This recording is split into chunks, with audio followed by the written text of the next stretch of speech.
Hello, just a quick note before I start this podcast. It's to say that this episode I record outside on a dog walk, and there are two patches of poor sound quality because I turn a corner and the wind is blowing. They don't last long, and there's only two, I think. So bear with it. That was really all I wanted to say because I've actually put the intro within the content of the episode. So I'll just stop now and launch straight in.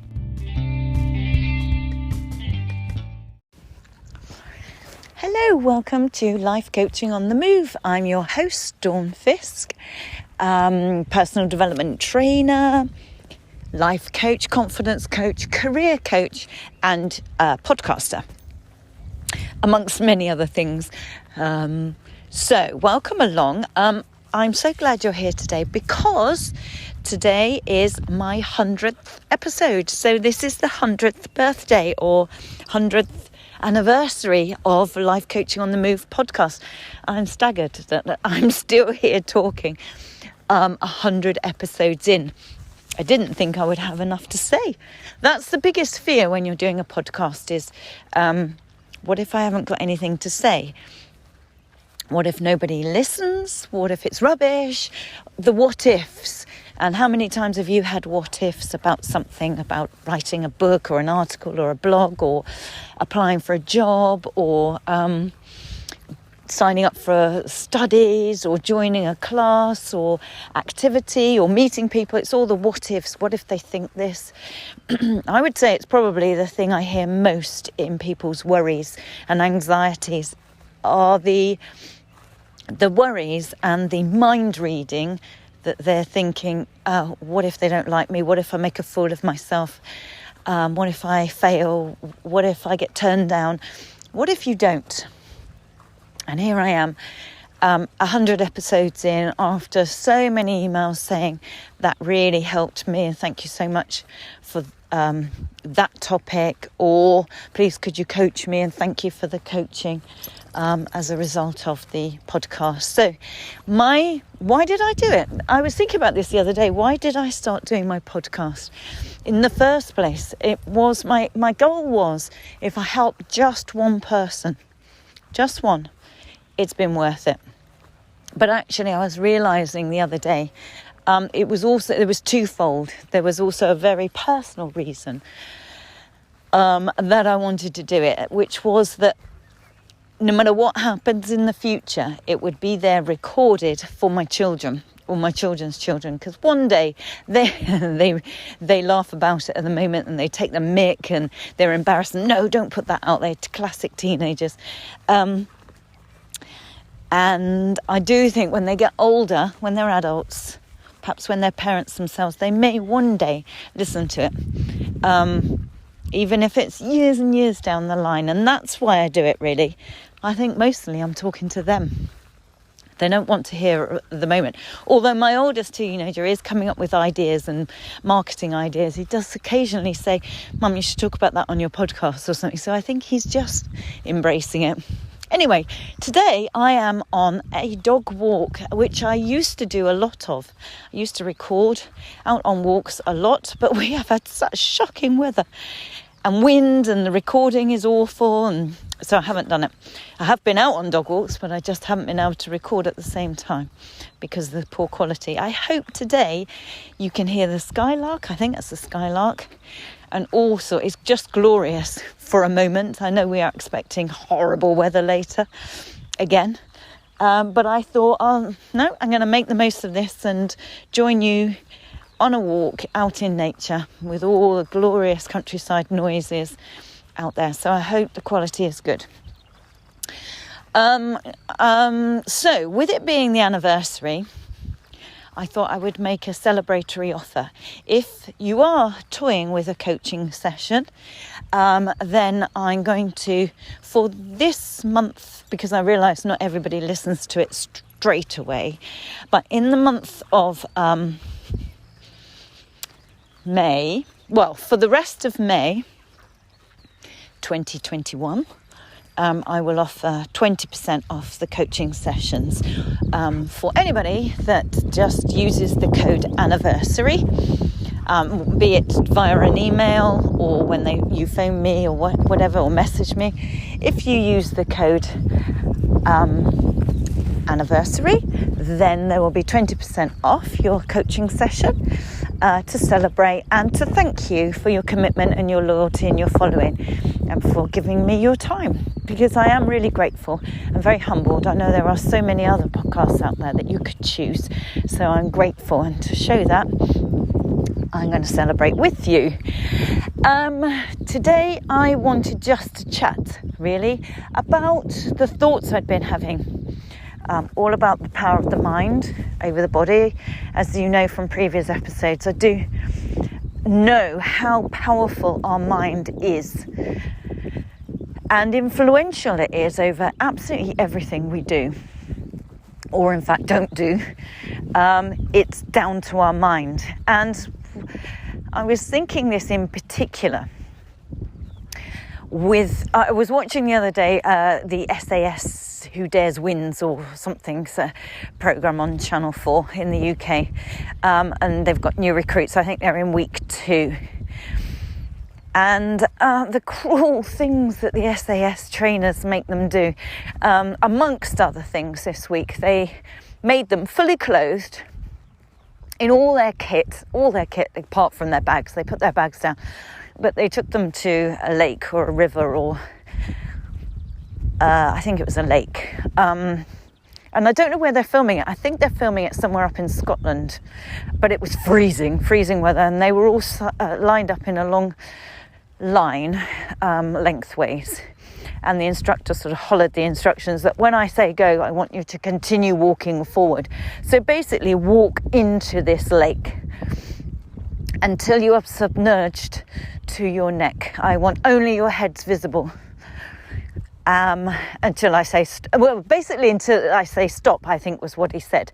And he didn't say stop until they were in up to their chins, really. And he just made them stand there, and you could see they were absolutely frozen. And then he made them, when I say go, I want you to completely submerge yourself, heads under, etc. So now they also had to later, another thing, go out in a boat to an oil rig. I'm sure it's off the Scottish coast somewhere. And they were at the top of a massive oil rig, and they had to abseil down. They were on go. They had to just let themselves sort of free fall on this abseil straight into the ocean, fully clothed again. And it was dark as well. And the fear, one guy was almost crying with fear and was saying to the camera, I hate this, I hate everything about this, I hate water and I hate heights. And he was terrified, he was shivering with fear. And they, many things on that training they put them through, they are petrified of just beforehand. And they're saying to the camera, or they're saying to each other, and the camera's filming it, oh God, I can't do this, I don't want to do this. And they are genuinely terrified. And yet, there is something that goes on in their head that makes them just do it. And there was one girl in particular, the camera's following, she'd had a bad day the day before and had collapsed and fainted. And so I think the camera was watching her because to us viewers, she was the weak link, and was she going to manage it or wasn't she after her collapse the day before, and was she about to get thrown off the course? Anyway, she was on the oil rig and was petrified, terrified beyond description. And then you see her just go. She just went for it. Something took over. So when we are absolutely absorbed in fear, overwhelmed with fear of that interview, or standing up on stage and doing a presentation, or whatever it is, when fear just is overwhelming, something has to go off in our heads, because our head is telling us, I don't want to do this, I can't do this, I hate heights, I'm petrified, what if I fall, what if I hurt, what if I fail, what if this, all the what ifs that we mentioned are going through our heads. And for us to proceed with that activity or that moment that we're so terrified about, something has to change in our head. Some switch has to go on, and we have to decide, right, I'm going for it, I jump, launch, speak up, whatever it is. So in the SAS thing, I think what goes on is the guy, the instructor, suddenly hollers at them, go! And that kind of overrules all their internal chatter, their doubt, their thoughts that saying, I can't. Suddenly something goes off, and they do, and they just launch. Now, how often have you had a moment where your head is telling you I can't, or I don't want to, or I can't, the alarm clock goes off and you're in a deep sleep and your first thought is, oh no, I can't get up, listen to that rain, listen to that wind, or I'll just hit snooze, or I can't be bothered, or I'll go on the late train, or something like that. Now, I remember listening to Eckhart Tolle.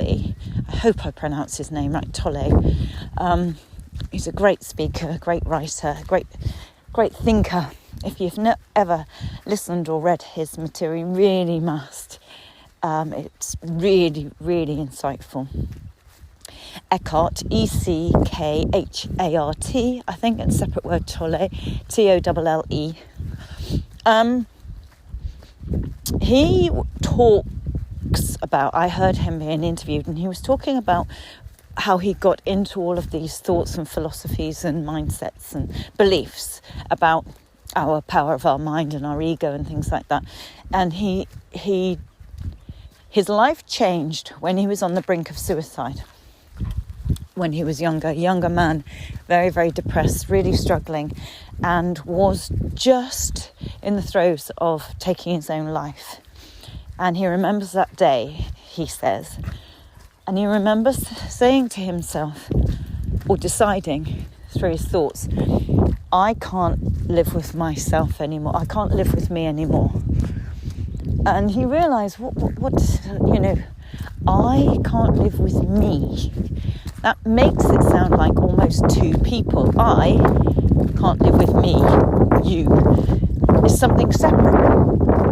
And that's where all his philosophies and insights and his research and thoughts stemmed from. And he didn't commit suicide, and he broke through. He had a breakdown, broke through, and has got some profound material, really insightful material as a result. His lifelong cause now is all about the mind. But I love that thought that we are, there's two, maybe, I don't think he says it this way, but I feel there's two elements to us. So we think, oh no, I can't get up this morning, I can't do it, listen to that rain, oh no, I can't. That head part, or the mind, or that voice, or that internal chatter is telling us one thing. Something then has to override that moment of indecision, or decision to not, or negativity. Something has to override that, where a switch goes on or a voice changes and says, oh, come on, you're going to miss that train, you've got to get up now. And you get up now. Or, come on, I can do this, my boss is here, I've got to do these slides, I'll just say something. Or, I've got to go into this interview, they're expecting me, and my mum will go mad. Or, the job seekers allowance will get withdrawn, I've got to go in, just go in. And you just do it, despite all of that worry and all of those angst and all of those thoughts beforehand. Or you're standing on the side of a swimming pool thinking, I've got to just jump in. No, it's cold, it's freezing, I can't. And then you've jumped. Something overrides all that indecision, angst, just overthinking, the overthinking. So, a bit like the SAS instructor shouting, go! And they don't then question it. He's shouted go, and they all just do it. All of that build-up, all of that overthinking and terror, and self-doubt and fear that was going on minutes before. I hate this, I'm terrified, what if I fall off, what if I could drown in there, or whatever it is, I can't do this. And they suddenly hear that shout. Now, why am I saying this? I'm saying this because if we know there's a part of us that will overthink, over-worry, over-angst, be negative, self-doubting, fearful, all of those sorts of negatives. If we know that, and we know there's a part of us that's then ultimately, eventually going to make a decision that you will jump into the pool in the cold water, or you will walk into that building and have that interview, or you will stand up and do some slides, or audition, or post that post, or make that phone call, or talk to that person, whatever it is. If we ultimately know that part of us is going to take over, the helpful part, or the decider, or whatever you want to call it, or maybe I'm going to start calling my own SAS instructor. You know, if we embrace that SAS instructor in ourselves more, and we did that for ourselves, we shouted, go, or whatever it is, whatever phrase we'd, get on with it, or start now, or get up, or whatever that SAS instructor would shout.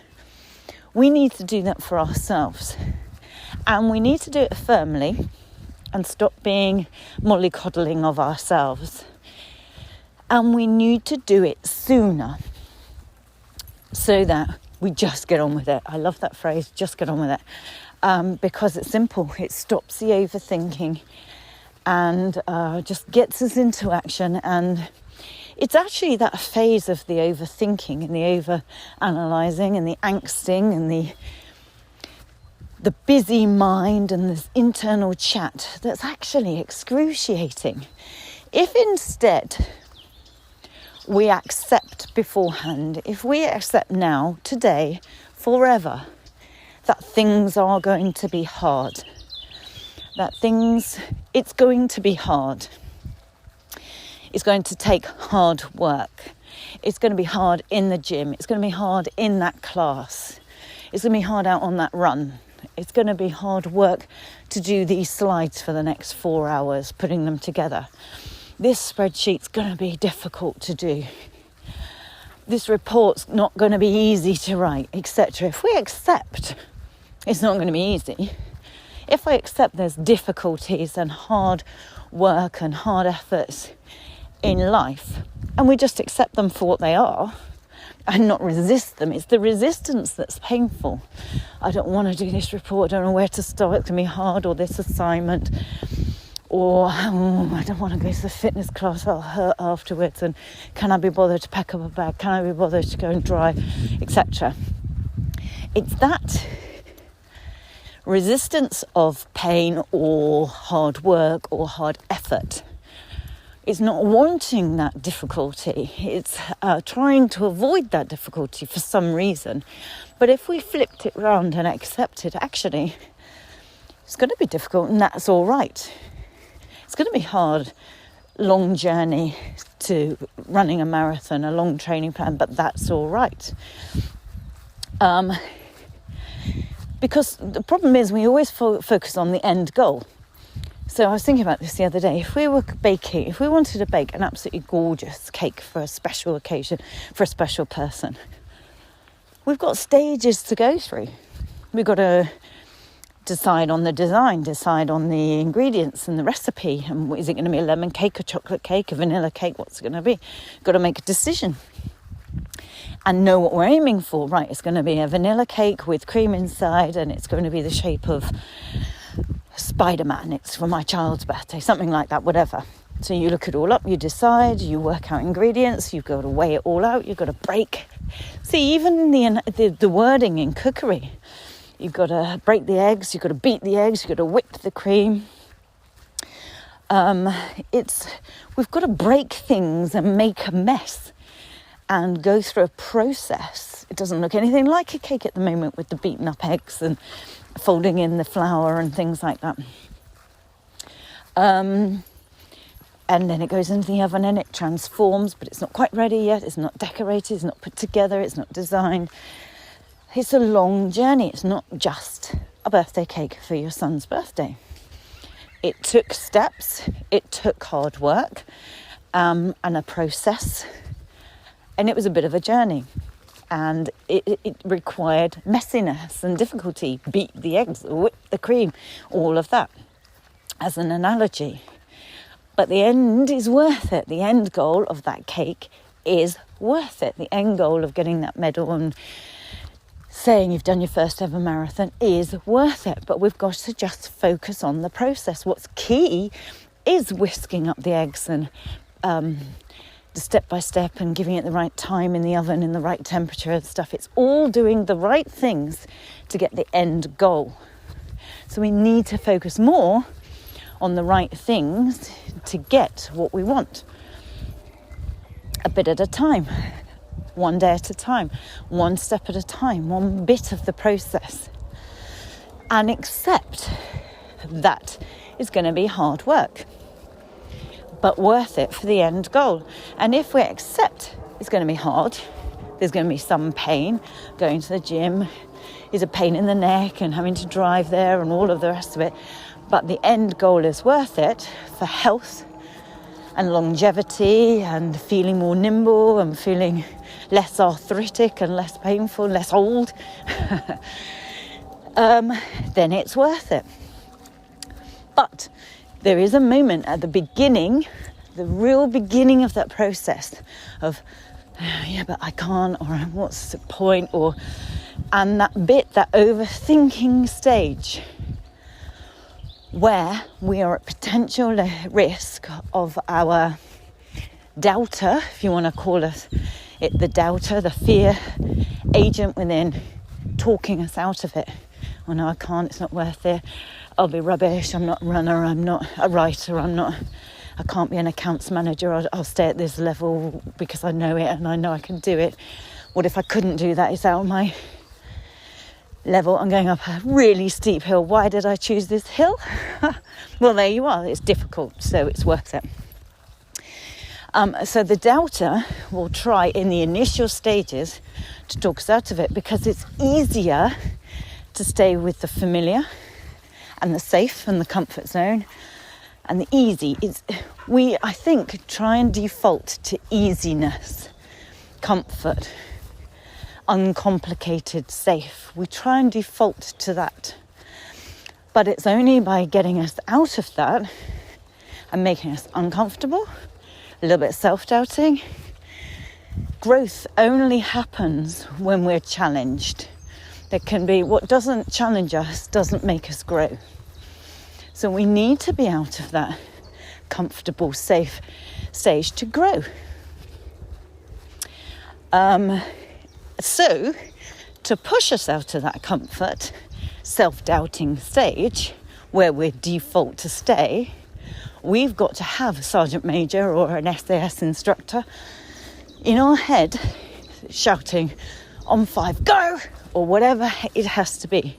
We have to accept it's going to be painful, difficult, frightening, uncomfortable, worth effort, etc., etc. If we accept that and we embrace our instructor within, or our sergeant major or whatever, and make that voice louder than the self-doubter, and make it kick in quicker, faster. Don't let that overthinking period stage go on and on and on. Quash it. End it earlier. If normally it goes on for 5 minutes, make it go on for only 1 minute. If it normally goes on for 5 weeks, make it go on for only 1 week. If it goes on all day, don't let it finish by 10 a.m.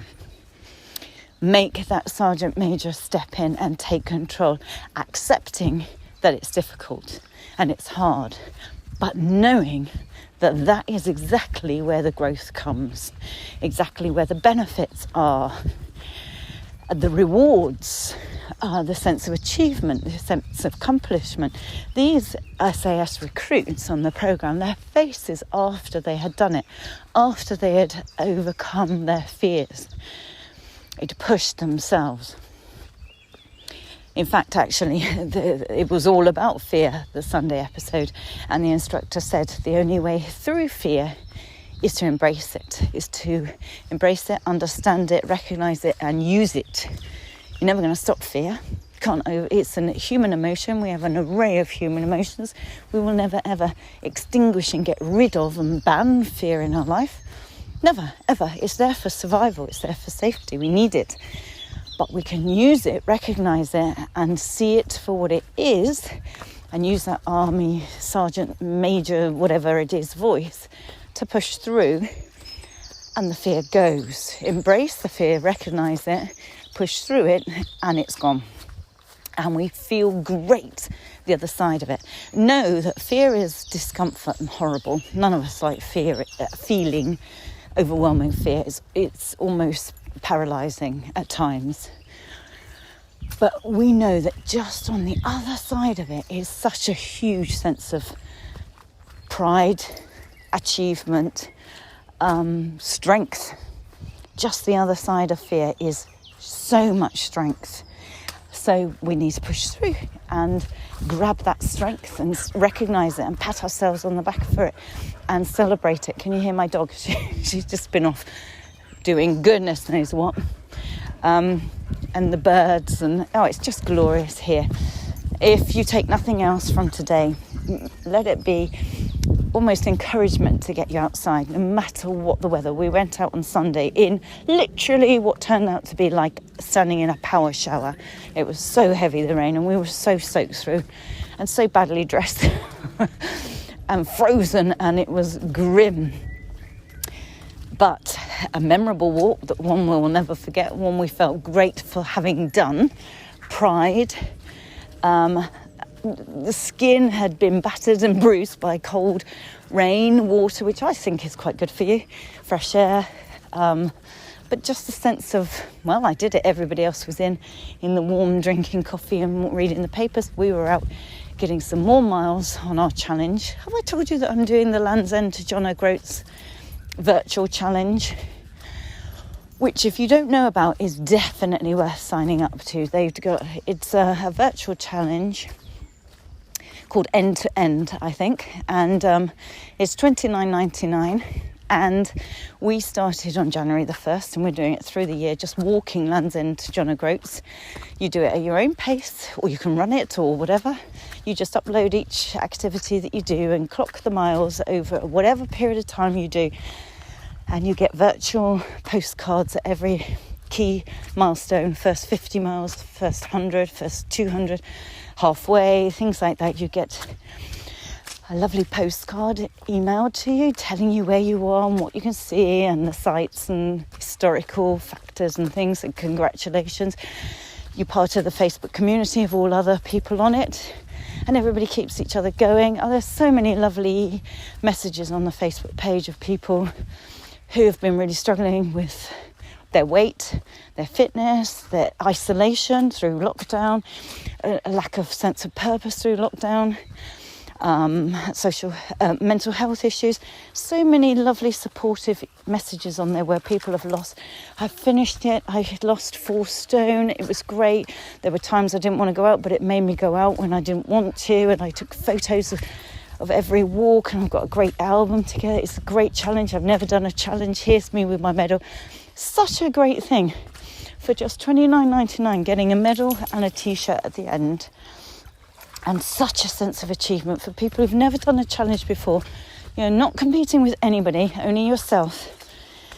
And it's just something making you get out, and you're not being encouraged or nagged at for not doing anything today or whatever. You're in the driver's seat. You just go out for walks and upload them on your watch or whatever, your device, and add your mileage, and slowly you get there. So yesterday I got to Gretna Green. I actually reached Gretna Green, which I think is that 500 miles I think I've reached. All of my friends are doing it, and we're all at different stages. We're all a couple of hundred because they're not lucky enough to have a dog-to-dog walk. I just have to do a dog walk every day and add it every day. You only really need to do 16 miles a week to achieve it over a year, or you can do longer walks or a few, whatever you want. But I would definitely recommend it if you're struggling in any way with weight, fitness, a sense of something to do, an aim, a challenge, a focus, mental health, anything like that. It's a great community. It's a great thing to do. You can raise money for charity if you want to. I think part of the money does go to charity anyway. Land's End to John O'Groats virtual walking challenge. I can't actually remember. I think it's called End to End. But they've also got loads of others, different routes across America and things like that. And so many people who have done it are now signing up. You don't go there, you just do it here. And keep clocking your miles and adding them to your route. And slowly, you're walking across the states or whatever it is. So I hadn't planned to say all of that. Anyway, so that's... We're coming to an end of today's podcast. I hope you've been able to hear it and the audio has been okay. Happy anniversary to Life Coaching on the Move podcast. If you do want to celebrate, as I said, 20% off in the month of May. And just use the code anniversary and I will apply that. Also, there is a life skills and confidence course starting this Saturday at 4 p.m. afternoon, British summer time. And it is suitable. This one is suitable for ages 16 years and above. They are suitable for younger, but I prefer to keep them all younger rather than them being with adults, because if they're struggling with confidence, they don't want to be with lots of older people and they're the only 14-year-old or something. That takes a lot of courage. So if anybody does want a teenagers one, younger than 16, I could put a date together and have a few teenagers, which I do in schools and things like that. Anyway, so that won't be a problem if there's interest. But any 16 years and above to any age, 80, 90, whatever, on Zoom for 7 weeks, life skills and confidence. There's also a time management workshop, a short one, a just 2-hour time management workshop there on the website.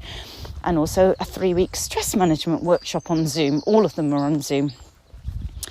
So www.milestone-coaching.co.uk and have a look through and just message me via the website or call me or whatever you want to do. It's all there on the website.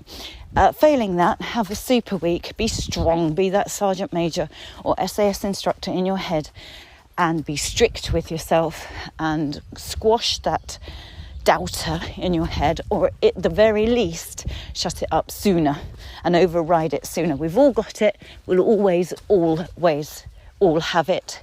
But what we don't need to do is let it win or dominate us or take over for longer.